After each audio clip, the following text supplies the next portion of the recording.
Alors, dans cette vidéo, on voit la deuxième transformation géométrique, la rotation. La rotation, c'est une transformation géométrique que je viens de le dire, qui permet de trouver une figure image isométrique à la figure qu'on avait de départ, à la figure initiale. Et on a besoin pour faire la rotation d'un centre de rotation, d'un sens et d'un angle de rotation également. Donc, on a besoin de trois choses, le centre, le sens et un angle de rotation. On utilise le symbole R pour désigner une rotation. Donc, quand vous voyez un petit R comme ça, c'est parce qu'on utilisait la rotation. Donc, dans les définitions, premièrement, le centre de rotation, c'est un point qui est fixe. Donc, c'est un point qui ne bougera jamais. Lui, il va toujours rester à la même place. L'angle de rotation, il est toujours donné en degrés. Et c'est souvent la flèche de rotation qui va indiquer le degré, donc l'angle que la figure doit, dans laquelle elle doit faire sa rotation. Il existe dans le fond deux sens de rotation. Il y a le sens horaire, excusez, qui va vers la droite. Donc c'est comme les aiguilles d'une horloge. Donc le sens horaire, c'est le même sens que les aiguilles de l'horloge. Quand on parle de anti-horaire et non antiphonaire. Donc, le sens anti-horaire, c'est lorsqu'on va vers la gauche. Donc, il n'y a pas de P dans la définition, c'est A-N-T-I-H-O-N-A-I-R-E. Donc, on attribue le signe positif. Donc, l'angle est positif lorsqu'on va vers la gauche. Donc, lorsqu'on va dans le sens anti-horaire. Donc, c'est un peu l'inverse de ce qu'on pourrait penser, qu'est-ce qu'on pourrait s'imaginer, mais le plus, c'est lorsqu'on va vers la gauche, donc anti-horaire. Et le moins, on attribue un signe négatif, donc un angle négatif, lorsqu'on va vers la droite, donc lorsqu'on va dans le sens horaire.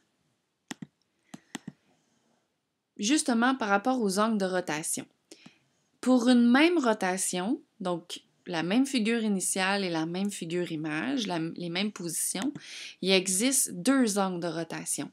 Il y en a un qui est positif et l'autre qui est négatif. Pourquoi? Parce que on part de la même place, donc de notre figure initiale, et on peut avoir un angle positif, donc qui va dans le sens anti-horaire pour arriver à la figure image, mais on peut aussi aller dans l'autre sens, donc dans le sens anti-horaire pour se rendre à notre figure initiale aussi.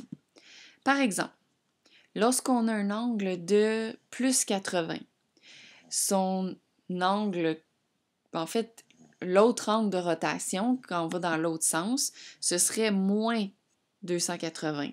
Pourquoi? Parce que vu qu'on a déjà le sens anti-horaire de 80 degrés, ben, si on fait 360 moins 80, ça veut dire que si on va dans l'autre sens, dans le sens contraire, on a un angle de 280.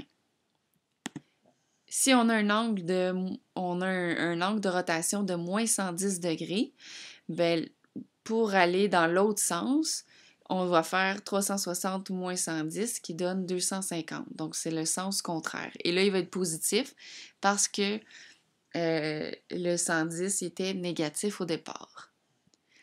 Ensuite, si on a un angle plus haut que 360, ça veut dire qu'on a fait un tour complet et on a fait, dans le fond, 65 degrés de plus qu'un tour.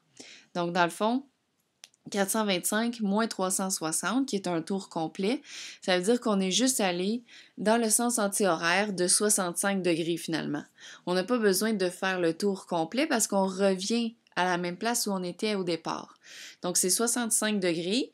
Et si on va dans le sens inverse, 360 moins 65 degrés, ça nous donne un angle de 295. Et dans le sens contraire, ça veut dire que c'est moins 295. Lorsque vous voulez faire une rotation, la première chose que vous devez faire, c'est prendre votre compas et tracer tous les cercles qui passent par chacun des sommets de notre figure initiale par rapport au centre de rotation. Ça veut dire que vous mettez votre bout pointu de votre compas sur le centre de rotation. Vous mettez votre crayon de votre compas sur, mettons, le sommet A et ensuite vous tracez le cercle. vous faites la même chose avec tous les sommets de votre figure initiale. Après ça, lorsque vous avez tracé tous les cercles, vous devez prendre la mesure de l'arc, dans le fond, qui est l'angle de rotation avec votre compas. Et là, après ça, ce que vous faites, vous pouvez le faire aussi avec un rapporteur d'angle, donc c'est toujours, ça n'a pas d'importance. Puis si, mettons, la flèche de rotation n'est pas là, vous pouvez prendre l'angle qu'on vous donne et tracer la flèche de rotation. Ça se fait aussi. Donc, il y a plusieurs options si vous voulez prendre l'angle de rotation.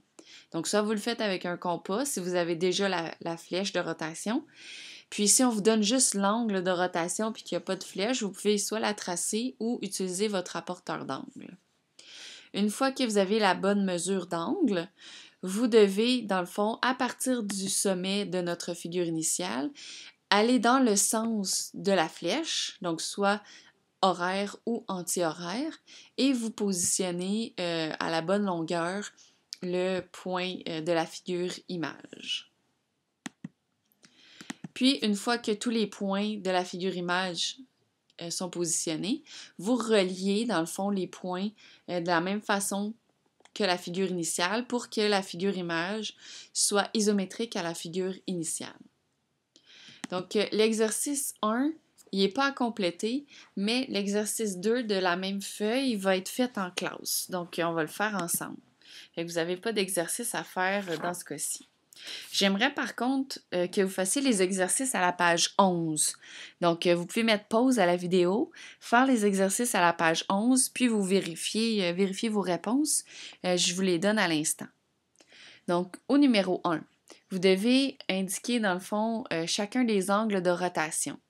Donc, à la lettre A, on a un angle qui va vers la gauche, donc c'est un angle qui va dans anti-horaire, dans le sens anti-horaire.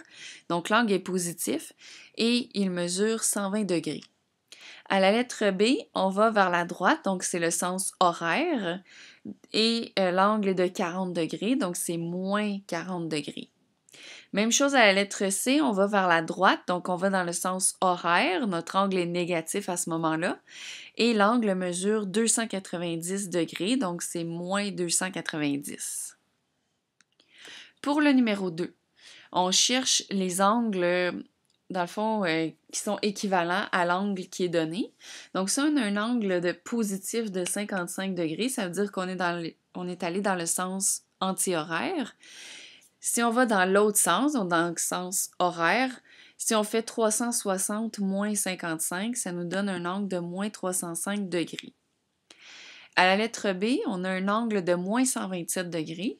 Donc, si on va dans l'autre sens, on va faire 360 moins 127. Ça nous donne un angle de 233 degrés, puis positif. Donc, vu qu'on est allé dans le sens anti-horaire. Et à la lettre C, l'angle équivalent à 218 degrés, c'est moins 142 degrés. Ensuite, au numéro 3, on vous demande si le sens de rotation était positif ou négatif. Donc, si en partant de la figure initiale, lorsqu'on a créé notre figure image, est-ce qu'on est allé vers la droite ou vers la gauche, donc dans le sens horaire ou anti-horaire? Donc ici, on est allé dans le sens horaire, donc notre angle va être négatif à ce moment-là. Puis finalement, au numéro 4, on veut, avec la flèche de rotation, on veut que vous trouviez la mesure de l'angle, donc l'angle de rotation. À la lettre A, on a un angle de 80 degrés, positif parce qu'on est allé vers la gauche. Et même chose avec le B, on est allé vers la gauche et c'est un angle de 50 degrés. J'ai trouvé ces angles-là avec mon rapporteur d'angle, donc vous allez en avoir besoin. Les exercices aux pages 5 et 6 ne sont pas à faire, donc vous pouvez tout simplement les passer.